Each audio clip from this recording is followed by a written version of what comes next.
Hello भैया लोगन, स्वागत बा सीमा ब्लॉक में। तो गुड़ छू के गोड़ लागतानी। तो हम यूपी से बोलत हई। हमारे यूपी में ससुराल है, आसाम में हमार नैहर है। तो हम यूपी से बोलत हई। हमार देवर बाबू लोग जितना लोग देखत हो हमार वीडियो के ज़्यादा से ज़्यादा लाइक सब्सक्राइब करिए लोगन। और हमार कहीं भी भोजपुरी में बोलने में गलती हो जाई तो माफ़ करिए लोगन। हम इतना बढ़िया बोले हमारे ना आला, लेकिन हम कोशिश करत हई।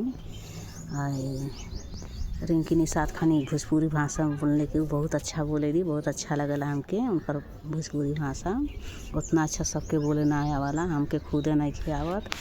तो भैया लोगन हमारे वीडियो के बढ़िया से बढ़िया आगे बढ़ावा लोगन। और अचार भरले में बहुत मेहनत लगेला, तो एक हमके फल मिलते नहीं खे। तो बहुत आगे लोगन बढ़ावा। और हम आसाम में अपने नैहरे भी बोल देते हैं कि आपनादेर के सीमा ब्लॉक के स्वागत आछे दादा बंधु যারা আপনারা আমার ভিডিওটা দেখতে পারলেন, আমার ভিডিওটাকে আগে বাড়াবেন আর ভালো মতন করে। আর আমার ভিডিওটা যদি আপনাদেরকে ভালো লাগে তাহলে লাইক সাবস্ক্রাইবটা আপনারা করবেন। ধন্যবাদ।